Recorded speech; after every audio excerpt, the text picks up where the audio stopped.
sa pinakaliblib na bahagi ng kabundukan sa Hilagang Luzon, kung saan ang mga punong kahoy ay tila nagbubulungan sa bawat ihip ng hangin at ang lupa ay nababalutan ng lumot na parang kumot ng sinaunang panahon. Naroon si Teniente Althea Marquez, isang babaeng sundalo na hinubog ng digmaan at disiplina. 3 araw nang walang tigil ang operasyon ng kanilang unit laban sa isang armadong grupo na nagtatago sa masukal na kagubatan. Ang ulan ay walang habas na bumubuhos. Ang putik ay kumakapit sa bota at ang pagod ay tila nakaukit na sa kanilang mga buto. Ngunit si Althea, sa kabila ng pagod at gutom, ay nanatiling matatag. Siya ang unang sumusulong at huling umaatras. Hindi siya ipinanganak na mandirigma. Lumaki siya sa isang maliit na baryo sa paanan ng bundok, anak ng isang guro at isang magsasaka. Bata pa lamang siya ay tinuruan na siyang maging matapang. Hindi sa pamamagitan ng dahas, kundi sa pamamagitan ng paninindigan. Nang mamatay ang kanyang ama dahil sa isang insidente ng karahasan sa kanilang lugar, doon niya napagpasyahan na isuot ang uniforme, hindi upang maghiganti, kundi upang magbigay ng proteksyon sa iba. Ngunit sa araw na iyon, tila sinusubok ang lahat ng kanyang pinaniniwalaan. Sumiklab ang putukan nang hindi nila inaasahan.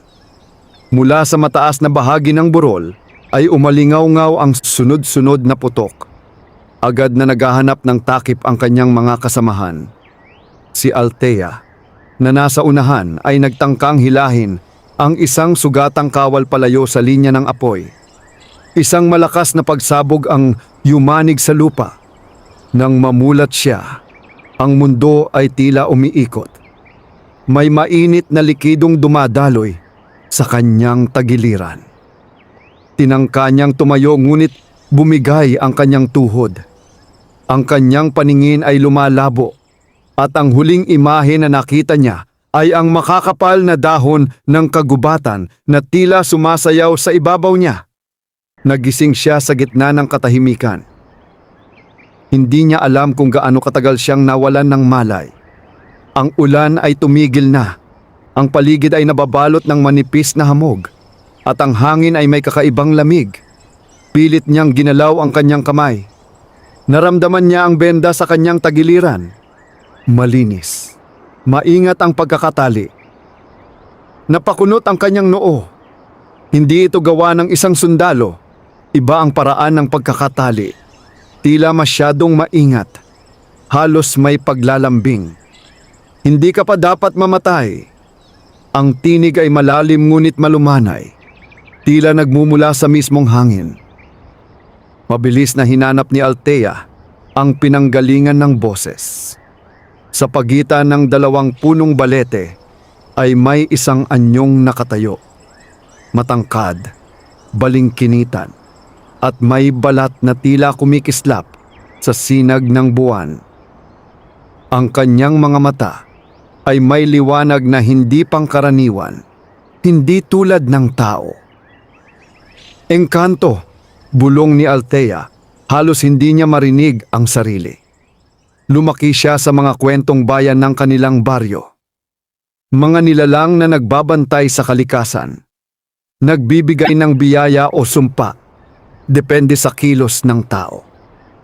Ngunit kailanman ay hindi niya inisip na makikita niya ang isa.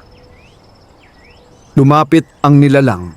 Ang mga paa ay halos hindi sumasayad sa lupa. Ang sugat mo ay malalim, ngunit hindi iyon ang tunay na panganib. Pinilit ni Althea na umangat ang sarili. Kung papatayin mo ako, gawin mo na. Isang bahagyang ngiti ang sumilay sa mukha ng nilalang. Hindi ako ang kaaway mo.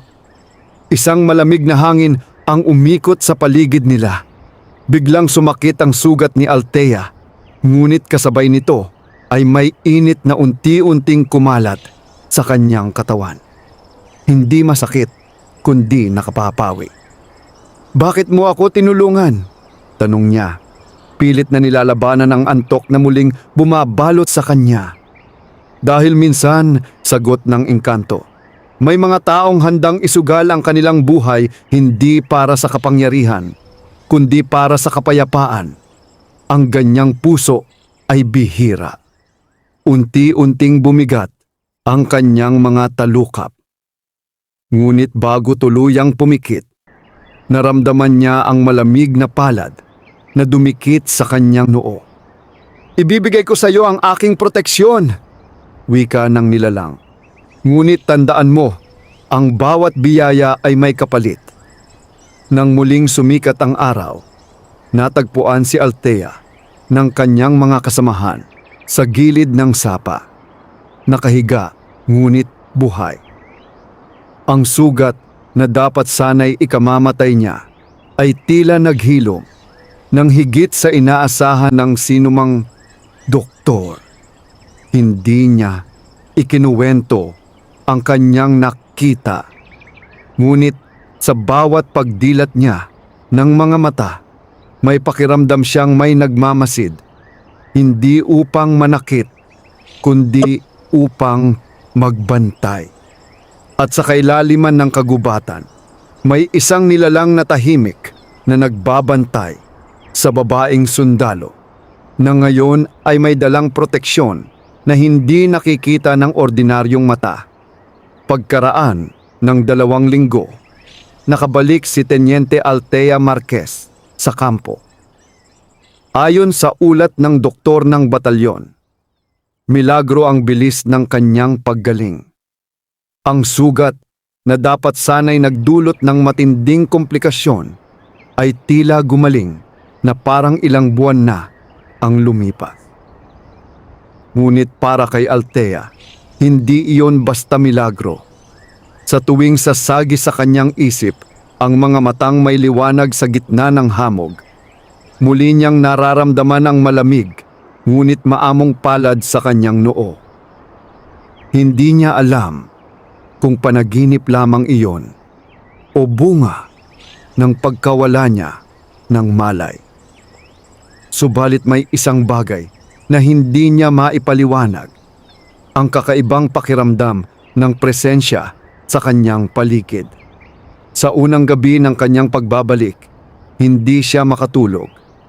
Ang kampo ay tahimik, maliban sa paminsan-minsang yabag ng nagbabantay.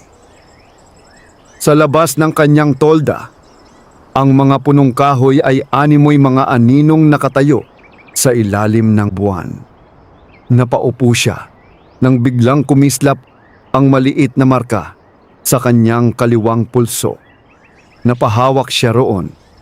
Isang manipis na guhit ng liwanag, hugis tila dahon ng balete, ang unti-unting lumitaw sa kanyang balat. Hindi ito masakit, ngunit may init na dumadaloy mula rito patungo sa kanyang dibdib. Proteksyon, bulong niya. Naalala ang sinabi ng nilalang. Kinabukasan, ipinatawag siya ng kanyang komandante. May panibagong misyon, isang operasyon upang ilikas ang mga sibilyang naipit sa pagitan ng 2 armadong grupo sa kabilang bahagi ng bundok. Delikado ang lugar, mas makapal ang kagubatan, at mas kaunti ang impormasyong hawak nila. Teniente, kaya mo pa ba? Tanong ng komandante. Bahagyang nag-aalinlangan. Matatag ang kanyang sagot. Handa po ako, sir. Hindi niya maaaring ipakita ang alinlangan. Ngunit sa kaibuturan niya, alam niyang may mas malalim na dahilan kung bakit siya nakaligtas. At kung totoo ngang may ibinigay sa kanyang proteksyon ang engkanto, marahil iyon ay hindi lamang para sa sarili niyang kaligtasan. Sa pagpasok nila sa mas masukal na bahagi ng kagubatan, Muling bumalot ang kakaibang lamig sa paligid. Ang mga ibon ay biglang nagsitahimik. Ang hangin ay tila may dalang babala. May kakaiba. Bulong ng isa sa kanyang mga tauhan. Bago pa man nila makita ang panganib, naramdaman na ito ni Althea. Isang malakas na pagyanig ang dumaan sa lupa. Mula sa likuran ng makakapal na punong kahoy ay may gumalaw. Hindi tao, hindi hayop. Isang aninong mas malaki kaysa karaniwan, na ang mga mata ay tila baga sa dilim. Hindi iyon bahagi ng kanilang operasyon. "Umatras kayo!" sigaw ni Althea. Ngunit huli na ang babala. Mula sa dilim ay sumiklab ang isang puwersang tila hangin ngunit may bigat. Tumilapon ang isa sa kanyang mga tauhan. Sa sandaling iyon, kusang kumislap ang marka sa kanyang pulso. Isang liwanag ang umikot sa kanyang katawan. Hindi nakasisilaw, ngunit sapat upang itaboy ang aninong papalapit. Napaatras ang nilalang, tila nasisilaw o nasasaktan. Sa kanyang pandinig ay muling umalingaw-ngaw ang pamilyar na tinig. Hindi lahat ng nilalang sa gubat ay kaibigan. "Bakit mo ako dinadala sa ganito?" bulong niya sa hangin, habang nakatayo sa pagitan ng kanyang mga tauhan at ng nilalang. "Hindi kita dinadala. Ikaw ang pinili ng kagubatan." Ang anino ay muling sumalakay, ngunit sa bawat paglapit nito, ang liwanag sa pulso ni Althea ay mas lalong lumalakas. Sa huli, napaurong ang nilalang at naglaho sa pagitan ng mga puno, parang usok na tinangay ng hangin. Naiwang hingal ang kanyang mga tauhan. "Ano yon, ma'am?" tanong ng isa, nanginginig. Hindi siya agad nakasagot. Hindi niya maaaring sabihin ang totoo. Sino ang maniniwala? "Hindi ko alam," sagot niya sa wakas. "Pero ligtas na tayo." Ngunit alam niyang hindi iyon ang huli.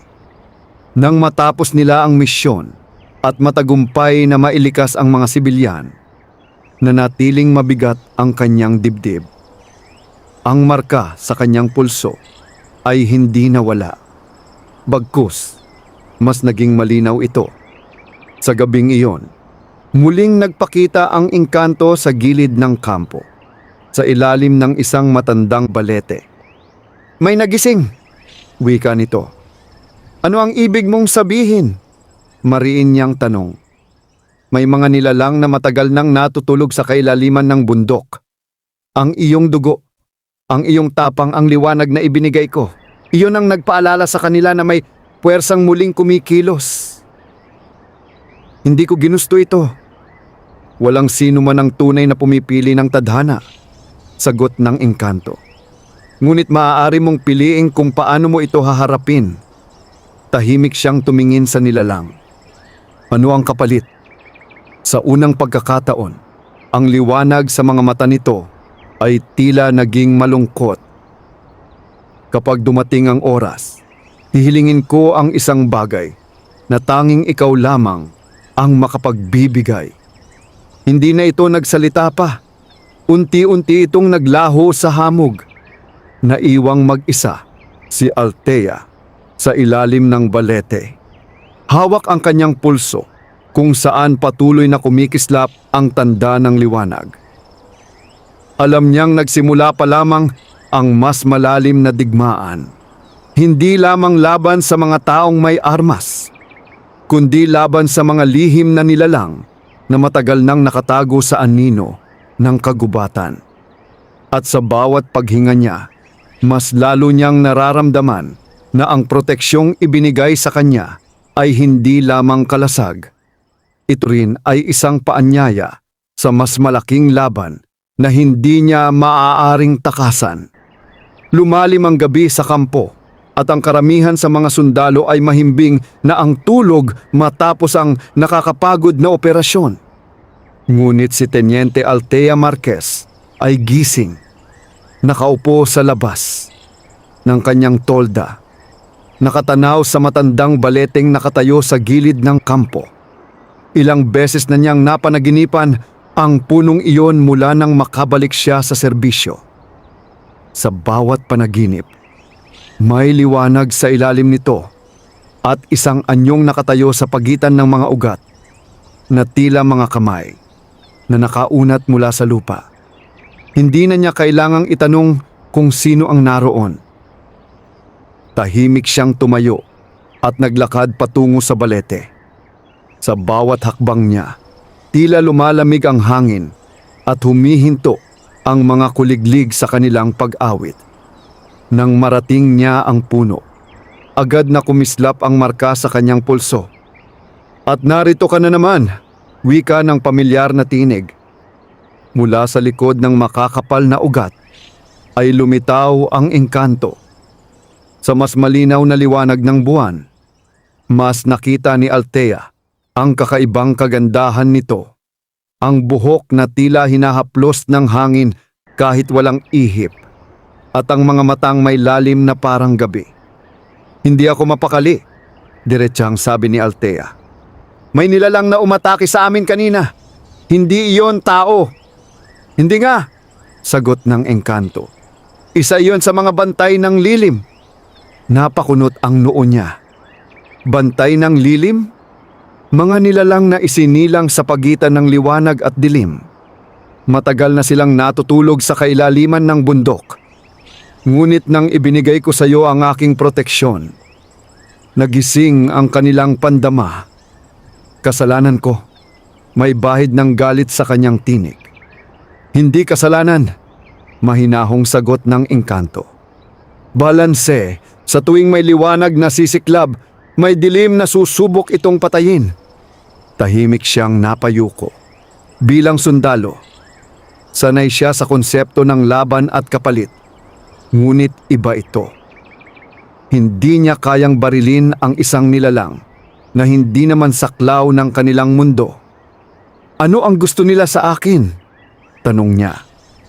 Ang marka sa iyong pulso, tugon ng engkanto. Ito ang tanda ng bantay. Hindi lamang ito proteksyon, ito ay sagisag. Ikaw ngayon ang tagapamagitan ng tao at ng aming lahi. Hindi ko pinili ito. Ngunit tinanggap mo. Napatingin siya sa marka. Totoo. Sa sandaling pinahintulutan niyang iligtas siya ng engkanto. Tinanggap niya ang biyaya at ang kapalit. Kung ako ang tagapamagitan, wika niya matapos ang ilang sandali, ano ang dapat kong gawin? Lumapit ang engkanto at itinaas ang kamay nito. Sa isang iglap, nagbago ang paligid. Ang kampo ay naglaho, napalitan ng mas malalim at mas sinaunang bahagi ng kagubatan. Ang mga puno ay mas matatangkad. Ang hangin ay mas mabigat. Ito ang tunay na anyo ng bundok, sabi ng nilalang. Ang mundong hindi nakikita ng iyong mga kasamahan. Sa di kalayuan, may mga aninong gumagalaw. Hindi malinaw ang hugis, ngunit sapat upang maramdaman ang kanilang presensya. Sila ang bantay ng lilim, ang ilan, tugon ng engkanto. At may mas malakas pa sa kanila. Biglang umihip ang malakas na hangin. Mula sa kailaliman ng kagubatan ay may umalingaw-ngaw na mababang ungol.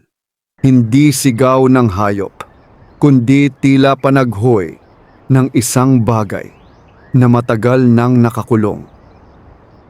Napahawak si Althea sa kanyang dibdib. Ang marka sa kanyang pulso ay nagliyab, hindi sa sakit, kundi sa babala.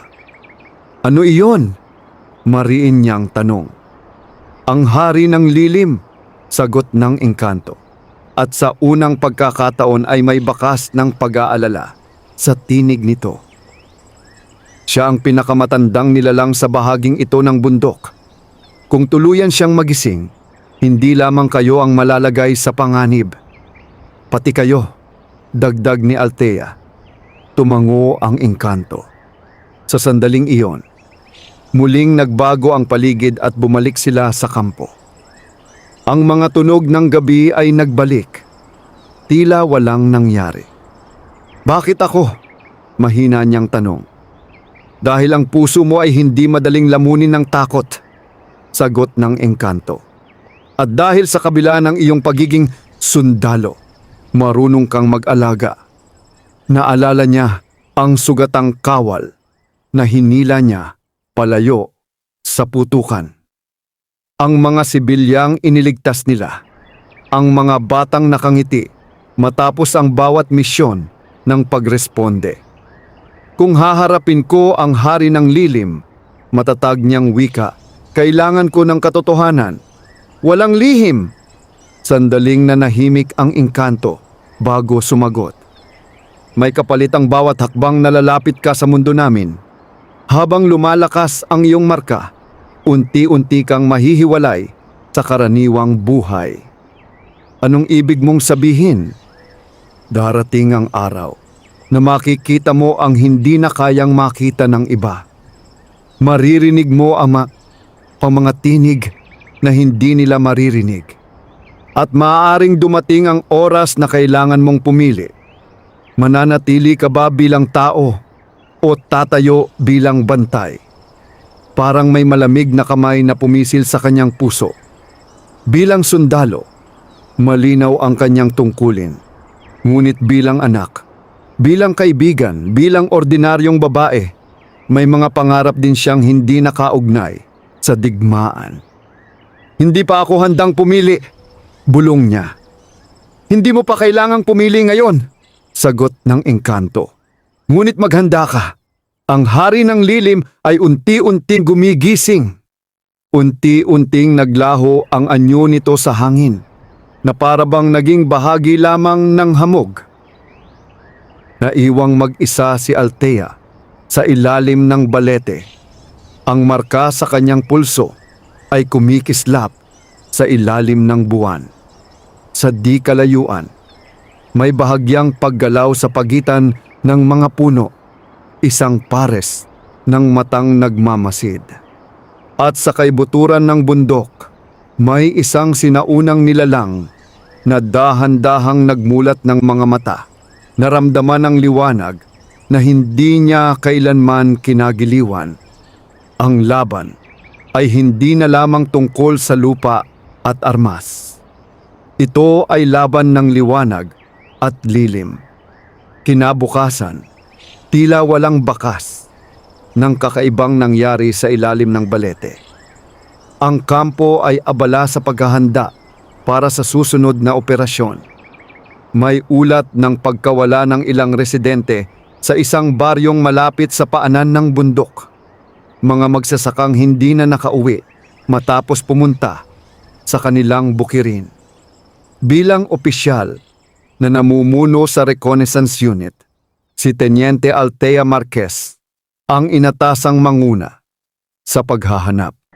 Habang binabagtas nila ang daan patungo sa baryo, hindi mawala sa kanyang isipan ang mga salitang binitiwan ng engkanto.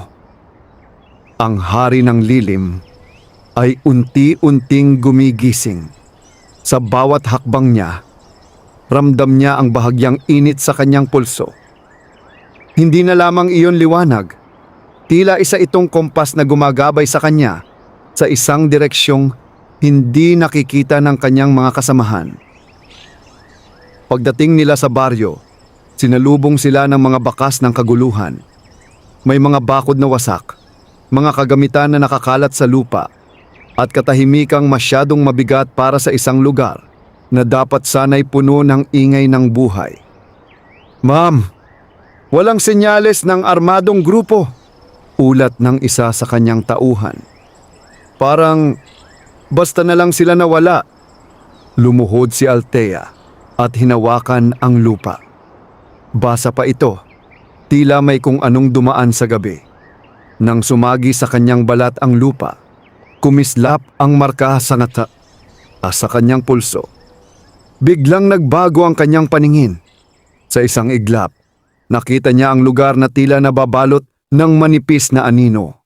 May mga bakas ng paa, Hindi pangkaraniwan, masyadong mahahaba at tila hindi lubos na nakalubog sa lupa.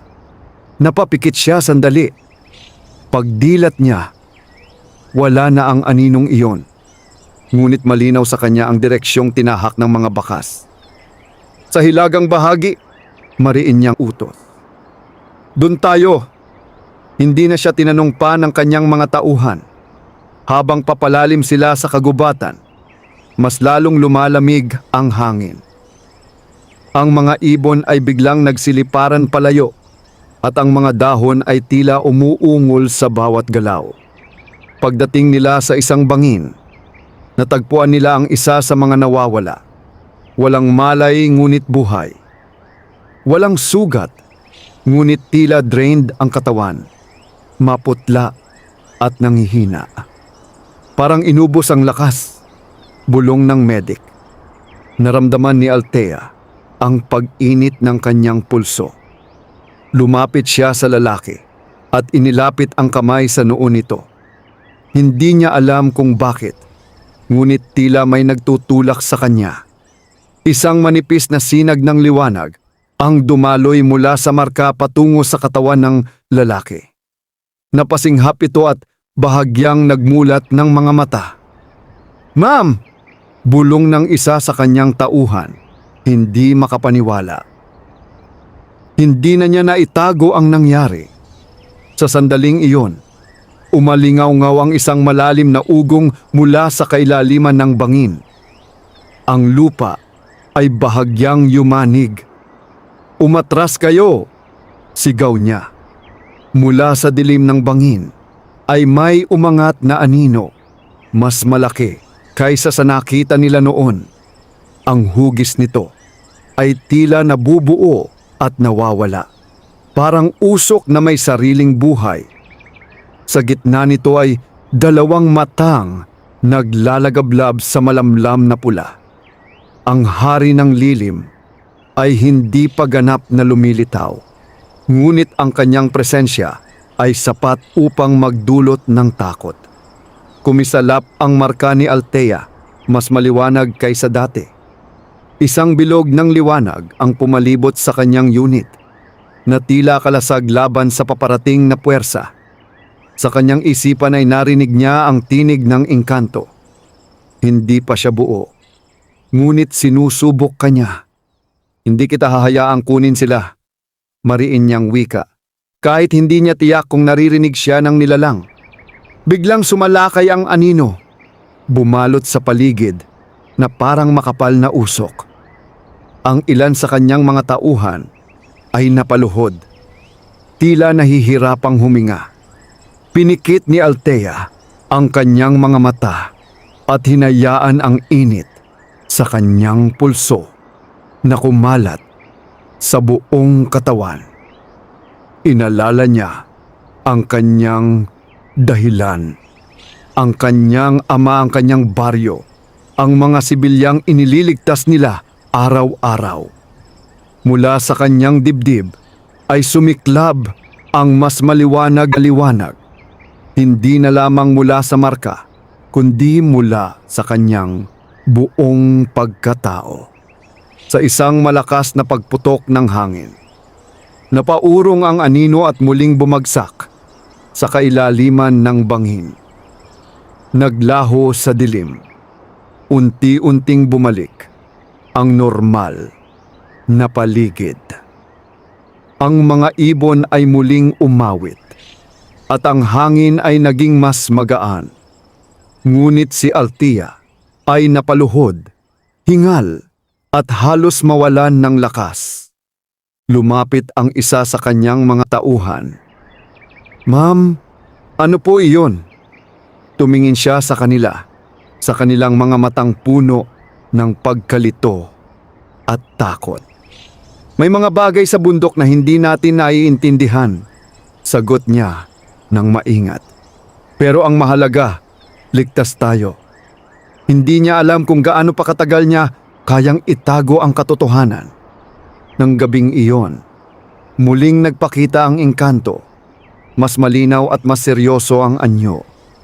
Malakas ang iyong liwanag, sabi nito. Ngunit bawat paggamit mo nito ay nagpapalakas din sa kanyang paggising. Kung hindi ko gagamitin, mamamatay sila, tugon niya. At kung gagamitin mo ng labis, maaari kang maubos. Napatahimik siya.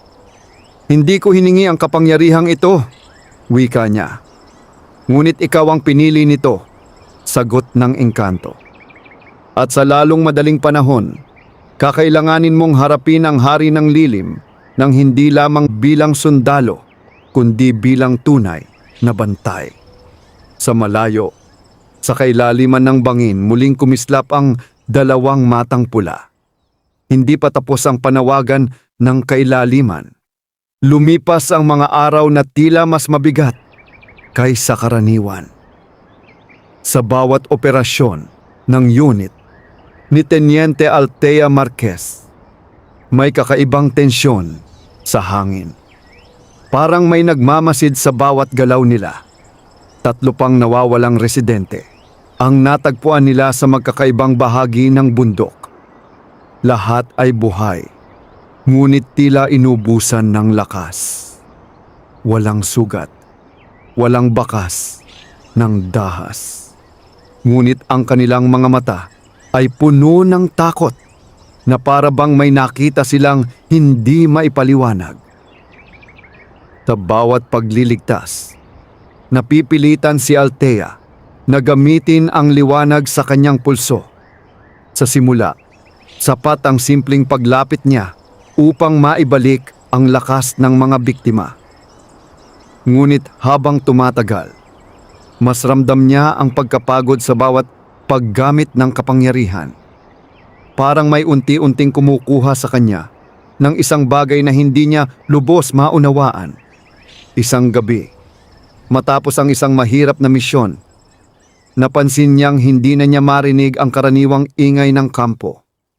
Ang mahinang usapan ng mga sundalo, ang lagaslas ng hangin, ang yabag sa lupa. Sa halip, may mga bulong siyang naririnig mula sa kagubatan. Mga tinig na hindi malinaw, ngunit tila tumatawag sa kanya. Lumabas siya ng tolda at naglakad patungo sa balete. Hindi na siya nagulat nang makita ang engkanto na naghihintay. Mas naririnig mo na sila, wika nito. Ang mga bulong? Tanong niya. Tumango ang nilalang. Ang mundo namin ay unti-unti nang sumasagi sa iyo. Hindi ito bahagi ng napag-usapan. May bahid ng hinanakit ang kanyang tinig. Walang malinaw na hangganan sa pagitan ng aming mundo at ng sa inyo, sagot ng engkanto. Ang proteksyong ibinigay ko sa iyo ay hindi lamang kalasag. Isa itong tulay. Napahawak siya sa kanyang sentido. Parang may pumuputol sa akin sa 2 direksyon. Dahil ganoon nga ang nangyayari. Mahinahong sagot nito. Tahimik ang ilang sandali bago muling nagsalita ang engkanto. Dumating na ang unang kapalit. Tumingin siya rito ng matalim. Ano ang ibig mong sabihin? May isang bagay na kailangang kunin upang manatiling balanse ang kapangyarihan. Anong bagay? Hindi agad sumagot ang engkanto. Sa halip itinaas nito ang kamay at marahang itinuro ang kanyang dibdib. Sa sandaling iyon, may isang alaala ang tila hinugot mula sa kanyang isipan. Isang malinaw na larawan ng kanyang ama. Ang kanyang ngiti. Ang paraan ng pagtapik nito sa kanyang ulo tuwing siya'y nagtatagumpay sa paaralan. Biglang lumabo ang mukha nito sa kanyang alaala. Napaatras si Altea. Ano ang ginagawa mo? Halos sigaw niya. Hindi ko pinipili kung alin ang kukunin. Paliwanag ng engkanto. Ang kapangyarihan ang kumukuha ng katumbas. Hindi mo sinabi na alaala ang kapalit. Hindi mo rin tinanong kung ano ang anyo nito. Nanginginig ang kanyang mga kamay. Pilit niyang inalala ang mukha ng kanyang ama. Ngunit ang mga detalye ay tila tinatangay ng hangin. Alam niyang mahal niya ito. Alam niyang may mga sandaling masaya sila. Ngunit ang malinaw na anyo ng mukha nito ay unti-unting nagiging malabo. Hindi ito makatarungan, bulong niya. Walang digmaan na tunay na makatarungan, sagot ng engkanto. May lungkot sa tinig. Napaluhod si Althea sa ilalim ng balete. Sa unang pagkakataon, mula nang tanggapin niya ang proteksyon, naramdaman niya ang tunay na bigat nito. Kung ito ang kapalit ng bawat paggamit ko ng liwanag, mahinang wika niya. Hanggang kailan ako magiging ako pa rin? Lumapit ang engkanto. At sa unang pagkakataon ay hindi ito mukhang makapangyarihan, kundi tila may dalang sariling pasanin. Hindi lahat ng kapalit ay mawawala magpakailanman, sabi nito. Ngunit ang bawat paggamit ng liwanag ay mag-iiwan ng marka, hindi lamang sa iyong balat, kundi sa iyong pagkatao. Biglang umalingaw-ngaw ang isang malakas na ugong mula sa kailaliman ng bundok. Mas malakas kaysa dati. Mas malinaw. Malapit na siyang maging ganap, bulong ng engkanto. Tumayo si Althea. Pinipigil ang sakit sa kanyang dibdib. Kung kailangan kong magbayad, ako ang magbabayad, mariin niyang sabi. Pero hindi ko hahayaan na may masaktan pa. Sa sandaling iyon, mas luminaw ang marka sa kanyang pulso. Umabot hanggang sa bahagyang bahagi ng kanyang braso. Ang liwanag ay hindi na lamang tanda ng proteksyon. Isa na itong paalala ng unti-unting pagkawala. Sa kailaliman ng bundok, ang hari ng lilim ay patuloy na nag-iipon ng lakas. Hinihintay ang sandaling ang bantay ng liwanag ay manghihina. At sa ilalim ng balete, ang babaeng sundalo ay nagsimulang maunawaan na ang pinakamahirap na laban ay hindi laban sa halimaw, kundi laban sa unti-unting pagkalimot sa sarili. Hindi na may kakaila ang pagbabago kay Teniente Althea Marquez. Sa loob lamang ng ilang araw, matapos ang unang kapalit, mas naging malinaw ang marka sa kanyang braso. Ang manipis na guhit na dati nasa pulso lamang ay unti-unting gumagapang paitaas. Tila mga ugat ng liwanag na nakaukit sa kanyang balat. Ngunit ang mas mabigat ay hindi ang nakikita, kundi ang hindi na niya maalala. Isang umaga, habang nakatingin siya sa lumang litrato sa kanyang pitaka, napansin niyang hindi niya na matukoy ang kulay ng damit na suot ng kanyang ama sa larawang iyon. Dati malinaw iyon sa kanya, ngunit ngayon parang may manipis na usok na tumatakip sa kanyang alaala. Ma'am, okay lang po ba kayo? Tanong ng kanyang kasamang si Corporal Ibarra. Napatingin siya rito at pilit nang ngumiti. Ayos lang, kulang lang sa tulog. Ngunit sa katotohanan, hindi lamang tulog ang nawawala sa kanya. Sa mga sumunod na araw, dumalas ang presensya ng mga anino sa kagubatan. Hindi na lamang sa bangin sila nakikita. Minsan, sa gilid ng kampo, may bahagyang paggalaw sa pagitan ng mga puno. Mga matang saglit na kumikislap at agad ding naglalaho. Hindi na siya natatakot sa kanila. Sa halip, tila sila ang natatakot sa kanya. Isang gabi, habang umiikot siya sa perimeter ng kampo, nakarinig siya ng mahinang iyak mula sa di kalayuan. Hindi iyon mula sa tao. Sinundan niya ang tunog hanggang sa makarating siya sa isang maliit na clearing. Doon, sa gitna ng mga tuyong dahon, ay may isang nilalang na sugatan. Isang anyong hindi ganap na tao, ngunit hindi rin ganap na anino. Batang bantay ng lilim. Ang balat nito ay tila usok na may anyo at ang mga matay puno ng takot. May bahagyang sugat ito sa balikat na tila gawa ng isang bagay na hindi likas sa kanilang mundo. Saglit siyang natigilan. Bakit ka narito? Mahina niyang tanong. Sa kanyang isipan ay may umalingaw-ngaw na pamilyar na tinig. Ngunit hindi iyon ang engkanto. Hindi lahat sa amin ay sumusunod sa hari. Napasinghap siya. Kaya mo akong marinig, bulong niya. Hingil dala mo ang liwanag. Naramdaman niya ang pag-init ng marka sa kanyang braso. Sa isang iglap, alam niyang maaari niyang paalisin ang nilalang. Paalisin ito tulad ng ginawa niya sa bangin. Ngunit hindi iyon ang ginawa niya. Sa halip, lumuhod siya at inilapit ang kanyang kamay sa sugat ng nilalang. Hindi kita sasaktan, sabi niya. Sandaling nag-alangan ang nilalang bago tuluyang lumapit. Nang dumikit ang kanyang palad sa sugat nito, kumalat ang mahinang liwanag. Mas banayad kaysa sa ginamit niya laban sa anino noon. Unti-unting nagsara ang sugat. Ang nilalang ay napapikit, tila nakaramdam ng ginhawa. Iba ka, bulong nito sa kanyang isipan. Bago pa siya makapagtanong, may malamig na hangin ang umihip sa paligid. Naroon ang engkanto, nakatayo sa gilid ng clearing. Seryoso ang mukha. Hindi mo dapat ginawa yon, sabi nito. Tumayo si Althea at hinarap ang nilalang. Hindi siya kalaban. Anak siya ng lilim. Ngunit hindi lahat sa kanila ay sumusunod sa hari. Mariin niyang sagot. Tahimik ang engkanto sandali.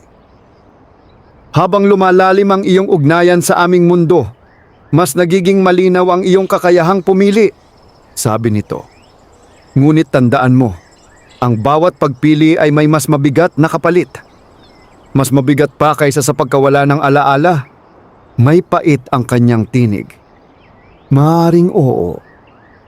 Biglang nag-iba ang ekspresyon ng engkanto. Siya'y narito. Sa sandaling iyon, nagdilim ang paligid. Ang mga dahon ay tila natuyo sa isang iglap at ang hangin ay naging mabigat. Sa likuran ng mga puno, may isang napakalaking aninong unti-unting nabubuo. Hindi pa rin ganap ang anyo, ngunit mas malinaw na ang hugis, parang isang nilalang na may malalapad na balikat at mga mata na parang naglalagablab na baga. Ang hari ng lilim. Bantay ng liwanag. Umalingaw-ngaw ang malalim nitong tinig, tila galing sa kailaliman ng lupa. Nararamdaman ko ang iyong pag-aalinlangan. Nanginig ang lupa sa bawat salita nito. Hindi ako ang kaaway mo, sagot ni Althea. Pilit pinatatag ang sarili. Ang iyong pag-iral ang banta, tugon ng hari. Ang liwanag na dala mo ay sumusunog sa aming mundo. Naramdaman niya ang pag-igting ng marka sa kanyang braso. Ang liwanag ay nag-umpisang sumiklab, tila handang sumalakay. Ngunit bago pa siya makakilos, nagsalita muli ang hari. Habang ginagamit mo ang kapangyarihan, unti-unting nababawasan ang iyong sarili. Hanggang sa wala nang matira, sumagi sa isip niya ang malabong mukha ng kanyang ama. Kung ganoon, sagot niya, pipiliin kong maubos para sa iba. Sa sandaling iyon, sumiklab ang liwanag sa paligid niya. Hindi para umatake, kundi upang itulak ang hari palayo. Umalingaw-ngaw ang isang malalim na ungol bago muling naglaho ang anino sa dilim. Unti-unting bumalik ang normal na paligid. Ngunit nang bumaling siya sa engkanto, napansin niyang mas malinaw na ngayon ang marka sa kanyang braso. Umabot na ito sa kanyang siko. At ano ang nawala ngayon? Tanong ng engkanto. Mahina. Pinikit niya ang kanyang mga mata. May isang bagay siyang pilit inaalala. Ang pangalan ng paborito niyang lugar noong bata siya. Ang ilog na madalas nilang puntahan ng kanyang ama. Alam niyang mayroon iyon Ngunit hindi na niya maalala ang pangalan. Dahan-dahan niyang iminulat ang mga mata. Isang pangalan, sagot niya. Tahimik ang gabi. Sa kauna-unahang pagkakataon, naunawaan niya ang tunay na panganib. Hindi siya matatalo sa pamamagitan ng sugat o sandata, kundi sa pamamagitan ng pagkalimot.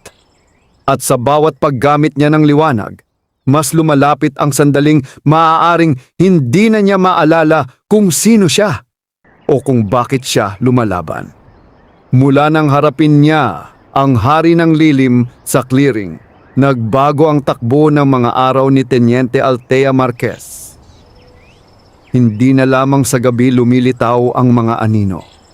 Minsan, sa gitna ng sikat ng araw, may mga bahagyang pagdilim sa gilid ng kanyang paningin. Mga anyong hindi napapansin ng iba, ngunit malinaw sa kanya. Parang dalawang patong na mundo ang sabay niyang nakikita. Ang mundong kinagisnan niya at ang mundong unti-unting sumasaklaw sa kanya. Sa briefing room ng kampo, habang ipinapaliwanag niya ang susunod na operasyon, napahinto siya. Sa likod ng kanyang mga tauhan, may mga aninong nakatayo. Hindi sila gumagalaw. Hindi sila sumasalakay. Nagmamasid lamang. "Ma'am," tawag ni Corporal Ibarra. Napakurap si Altea. Sa isang iglap, wala na ang mga anino.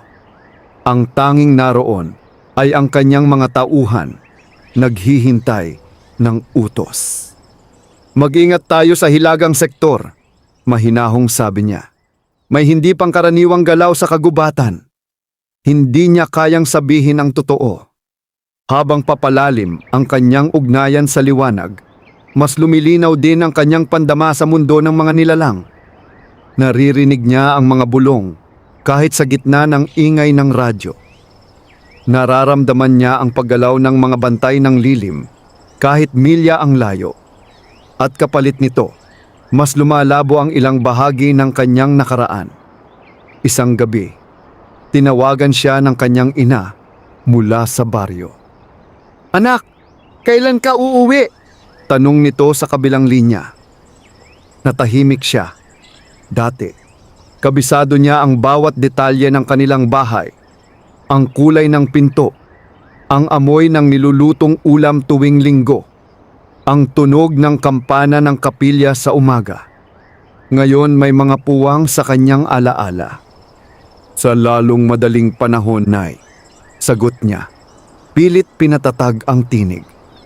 Pagkababa ng tawag, napaupo siya sa gilid ng kama. Hindi niya kayang mawala ang lahat. Hindi niya kayang maging ganap na bahagi ng mundong hindi naman kanya. Sa ilalim ng balete, muli niyang hinarap ang engkanto. "May paraan ba para ihinto ito?" Diretsahan niyang tanong. "Ang alin?" tugon ng nilalang. "Ang pagkalimot. Ang paglayo ko sa sarili kong mundo." Tahimik ang engkanto. Ang liwanag sa mga mata nito ay hindi na lamang misteryoso. May halong awa.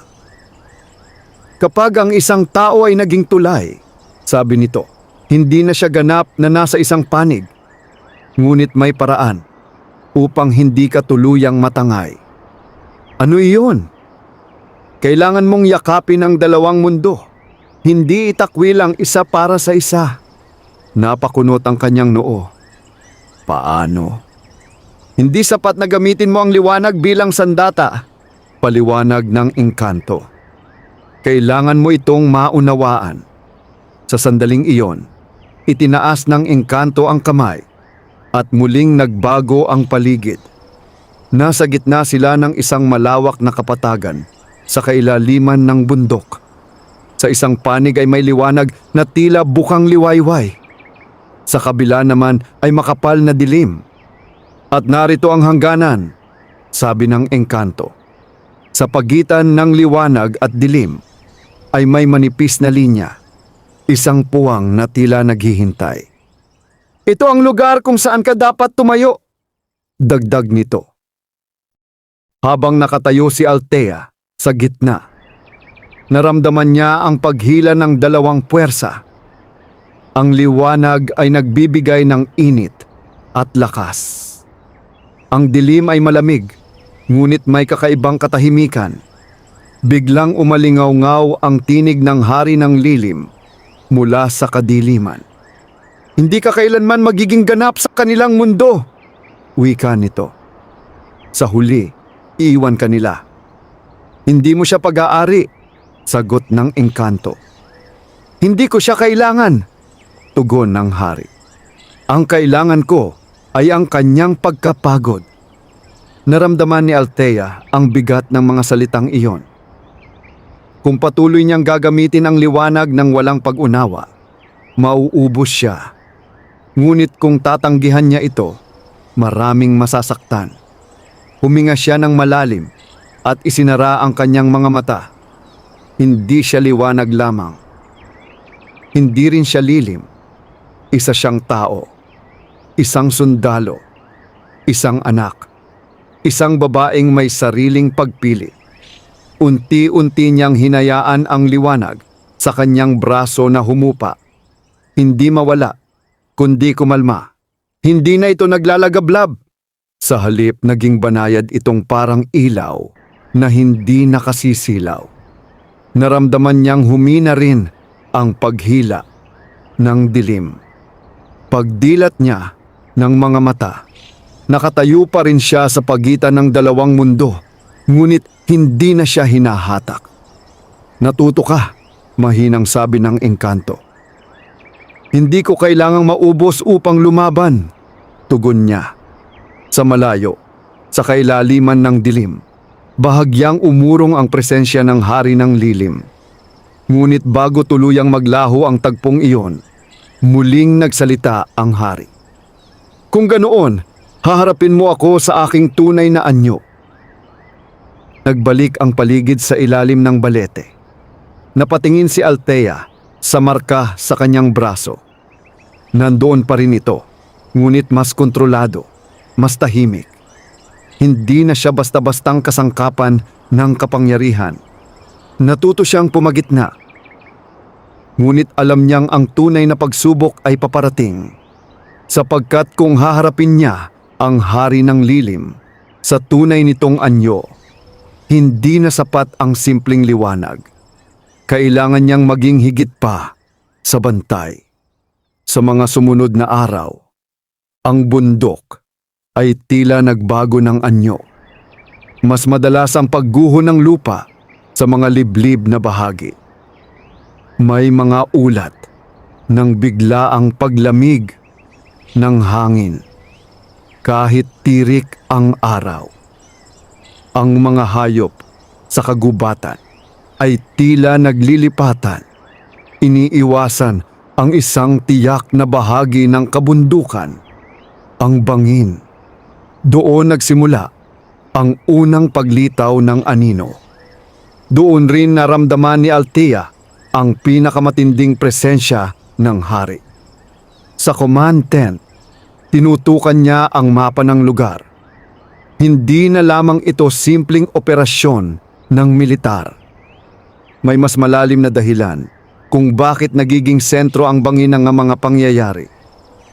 Ma'am, may bagong nawawala, ulat ni Corporal Ibarra.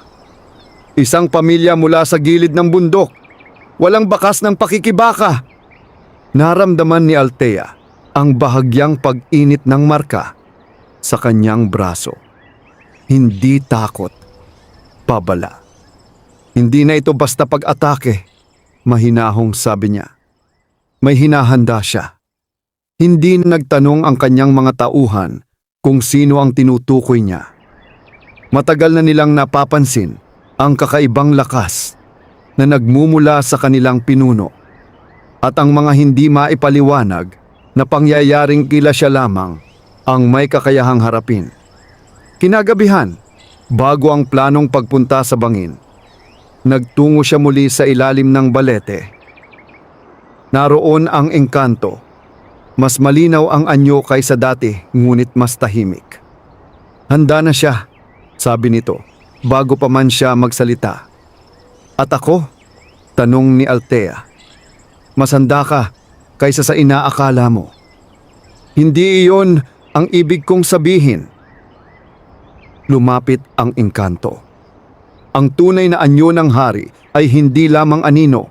Siya ay sagisag ng lahat ng galit, takot at puot na naipon sa bundok sa loob ng maraming taon. Kapag humarap ka sa kanya, hindi lamang kapangyarihan ang kakailanganin mo, kundi pagkilala. Napakunot ang kanyang noo. Pagkilala sa Sa iyong sariling dilim. Tahimik siyang napayuko. Bilang sundalo, nakaranas siya ng galit. Nakaramdam siya ng paghihiganti noong mamatay ang kanyang ama. May mga sandaling kinailangan niyang magdesisyon na may kapalit na buhay. Hindi siya perpekto. At marahil iyon ang dahilan kung bakit siya pinili. Kung hindi ko haharapin ang sarili kong anino, bulong niya, madadala niya ako sa kanya. Tumango ang engkanto. Ngunit tandaan mo, dagdag nito, hindi ka nag-iisa. Naramdaman niya ang mahinang presensya sa likuran niya. Ang batang bantay ng lilim na kanyang tinulungan. Tahimik itong nakatayo, ang mga matang hindi na puno ng takot kundi ng pag-asa. Hindi lahat sa amin ay susunod sa kanya. Bulong nito sa kanyang isipan. Napatingin siya rito. Kung haharapin ko siya, sabi niya, kailangan kong protektahan ang dalawang mundo. Kung ganoon, sagot ng engkanto, oras na upang malaman mo ang buong katotohanan. Sa isang iglap, nagbago ang paligid. Nakita niya ang nakaraan ng bundok, mga sinaunang tao at nilalang na magkasamang namumuhay. May balanse, may hangganan. Ngunit dumating ang panahong ang takot ng tao sa hindi nila maunawaan ay naging galit. May mga puno na sinunog. May mga nilalang na itinaboy. Mula sa galit at sakit na iyon, isinilang ang hari ng lilim. Hindi siya basta nilalang. Isa siyang bunga. Kung gayon, mahina niyang sabi, hindi sapat na talunin siya. Hindi, tugon ng engkanto. Kailangan mong putulin ang pinagmulan ng kanyang lakas. Ang galit at ang takot. Nagbalik ang paligid sa ilalim ng balete. Sa malayo, sa direksyon ng bangin, umalingaw-ngaw ang isang malalim na dagundong. Mas malakas kaysa dati, mas buo. Naramdaman niya ang bahagyang panginginig ng lupa. Bukas ng gabi, sabi ng engkanto. Sa oras na magtapat ang buwan at dilim, haharapin ka niya. Tahimik siyang tumango. Hindi siya nagbabalak umatras. Kinabukasan, pinamunuan niya ang kanyang unit patungo sa bangin. Ngunit sa pagkakataong ito, hindi niya sila dadalhin sa kailaliman. Sa gilid ng bangin tumigil siya. Kayo'y mananatili rito, utos niya. Anuman ang mangyari, huwag kayong lalapit. Ma'am, protesta ng isa. Utos. May kakaibang autoridad sa kanyang tinig, hindi lamang bilang opisyal, kundi bilang isang taong may alam na hindi nila kayang maunawaan. Paglubog ng araw, nagsimulang kumapal ang hamog. Unti-unting nagdilim ang paligid. At mula sa kailaliman ng bangin, nagsimulang umangat ang isang napakalaking anyo. Hindi na ito usok lamang. May malinaw na hugis.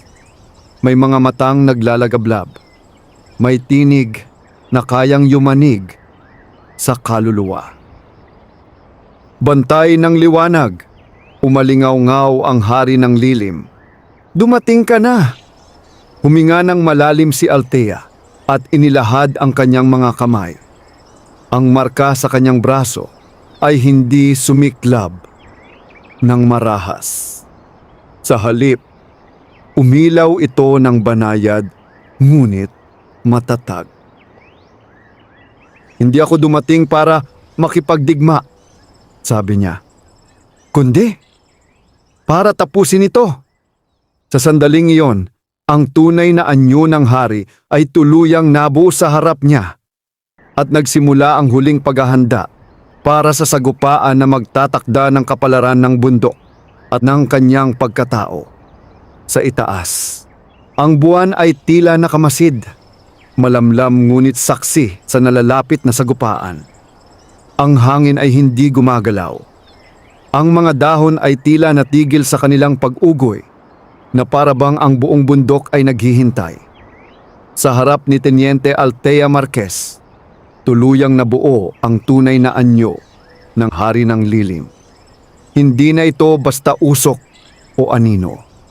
Isa itong napakalaking nilalang na binubuo ng umiikot na kadiliman. Parang pinagsama-samang galit, takot, at dalamhati ng maraming taon. Ang mga mata nito ay hindi lamang naglalagablab, tila naglalaman ng mga alaala ng pagkakanulo at pagdurusa. Dito magtatapos ang iyong liwanag. Umalingaw-ngaw ang tinig nito. Hindi umatras si Altea. Hindi ako narito upang patayin ka, sagot niya. Matatag ang tinig sa kabila ng bigat ng presensya nito. Hindi mo ako kayang patayin, tugon ng hari. Ako ang bunga ng inyong uri. Sa sandaling iyon, tila may pumasok sa kanyang isipan. Mga imahe ng nakaraan, mga punong pinuputol, mga apoy na nilalamon ang kagubatan, mga taong nagtataboy sa mga nilalang na hindi nila maunawaan. Narinig niya ang sigaw ng takot.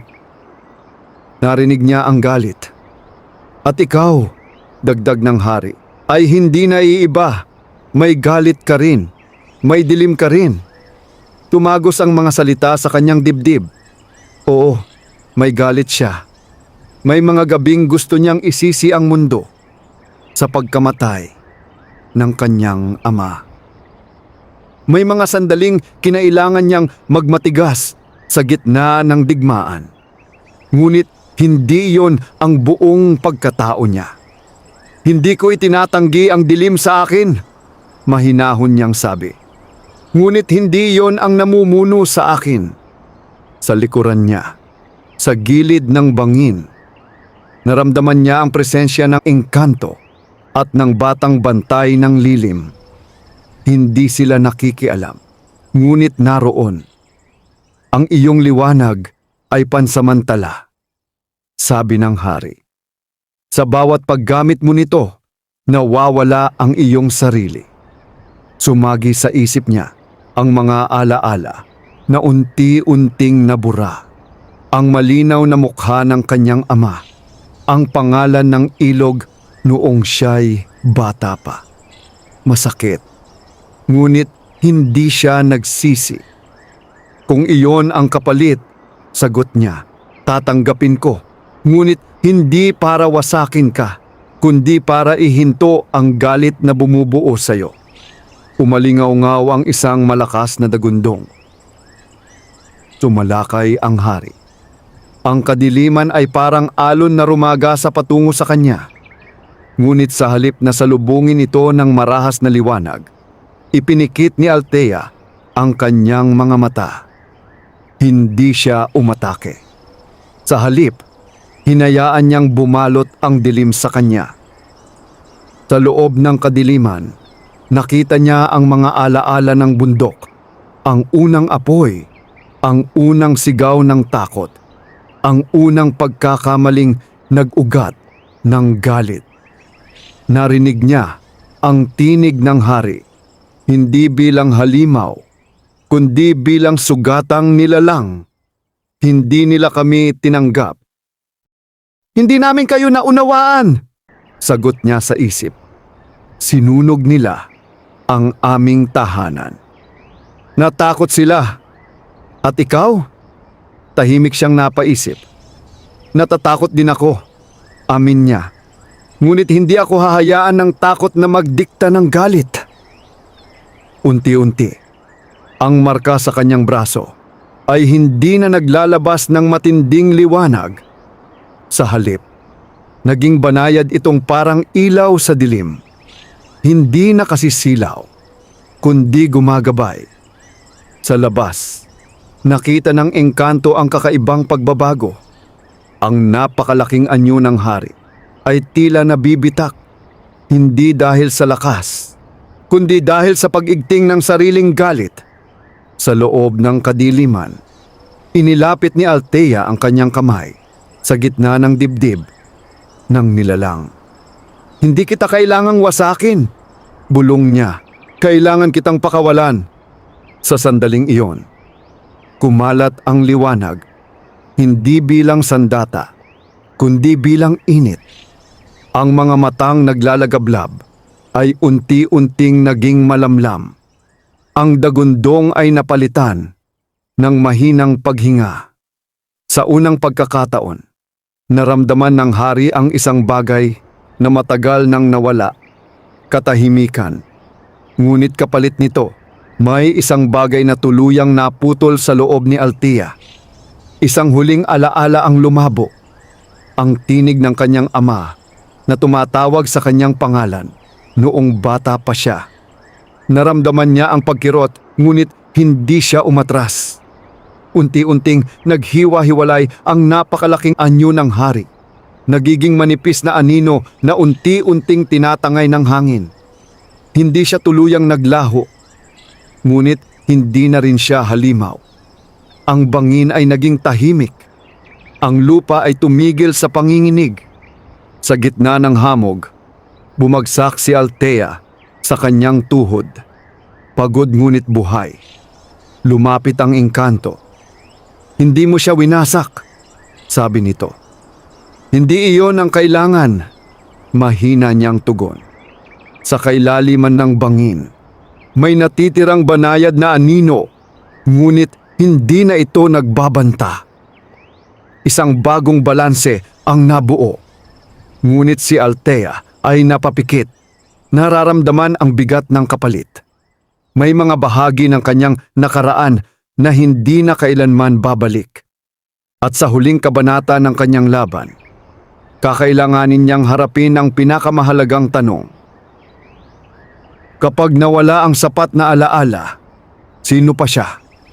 Nagising si Teniente Althea Marquez sa gilid ng bangin habang ang unang sinag ng araw ay unti-unting sumisilip sa pagitan ng mga punong kahoy. Tahimik ang bundok. Wala ang dagundong. Wala ang bigat ng galit na kanina lamang ay tila kayang yumanig sa lupa. Ang hangin ay malamig ngunit magaan, na para bang may malaking bagay na tuluyang naiangat mula sa dibdib ng kalikasan. Dahan-dahan siyang bumangon. Masakit ang kanyang katawan, ngunit buo siya. Sa di kalayuan, nakita niya ang kanyang mga tauhan na nagmamasid mula sa ligtas na distansya. May halong pag-aalala at paggalang sa kanilang mga mata. Hindi nila nakita ang buong nangyari, ngunit naramdaman nila ang pagbabago. Lumapit si Corporal Ibarra. "Ma'am, tapos na po ba?" Tumingin si Althea sa kailaliman ng bangin. Hindi tuluyang naglaho ang anino. Nariyan pa rin ang bahagyang presensya ng dilim. Ngunit hindi na ito mabangis, parang isang sugat na nagsisimula ng maghilom. "Hindi lahat ng laban ay kailangang may mamatay," sagot niya. Pero natapos na ang pinakamabigat. Hindi na nagtanong pa ang kanyang tauhan. Habang bumabalik sila sa kampo, naramdaman ni Althea ang kakaibang katahimikan sa loob ng kanyang isipan. Wala na ang malalakas na bulong. Wala na ang matinding paghila ng dalawang mundo. Ang marka sa kanyang braso ay naroon pa rin, ngunit hindi na ito kumikislap. Isa na lamang itong manipis na guhit, tila peklat ng liwanag. Sa ilalim ng balete, naghihintay ang engkanto. Pinili mong hindi siya wasakin, sabi nito. Pinili kong hindi maging tulad ng kinatatakutan niya, sagot ni Althea. Tahimik ang nilalang bago nagsalita muli. Ang balanse ay naibalik, ngunit ang kapalit ay hindi maibabalik. Huminga siya ng malalim. Alam ko, may mga bahagi ng kanyang alaala na mananatiling malabo. Ang mukha ng kanyang ama ay hindi na ganoon kalinaw. Ang ilang tunog at detalye ng kanyang kabataan ay tila naging anino na rin. Ngunit may isang bagay siyang malinaw na malinaw. Hindi siya lumaban dahil sa galit. Lumaban siya dahil sa pagmamahal. Ang proteksyong ibinigay ko sa iyo, wika ng engkanto, ay hindi na kailangan sa dating anyo. Unti-unting nagliwanag ang marka sa kanyang braso bago ito naging mas manipis pa, parang natural na peklat. Hindi mo na ako babantayan? Tanong niya. Hindi na sa paraang dati, sagot ng engkanto. Ngunit ang ugnayan natin ay mananatili, hindi ka natulay. Isa ka ng bantay. Bantay ng ano? Ng balanse. Sa sandaling iyon, naramdaman niya ang presensya ng batang bantay ng lilim sa likuran niya. Hindi natakot, hindi nasugatan. Isang tahimik na nilalang na natutong mamuhay sa bagong katahimikan ng bundok. Ang hari? Tanong niya. Hindi na siya hari, sagot ng engkanto. Isa na lamang siyang bahagi ng kabuuan. Dahan-dahang nagsimulang maglaho ang anyo ng engkanto sa ilalim ng liwanag ng araw. Magpapaalam ka na? Mahina niyang tanong. Hindi pa alam, sagot nito. May bahagyang nangiti hanggang sa muling kailanganin at tuluyan itong naglaho sa hangin. Naiwang mag-isa si Althea sa ilalim ng balete.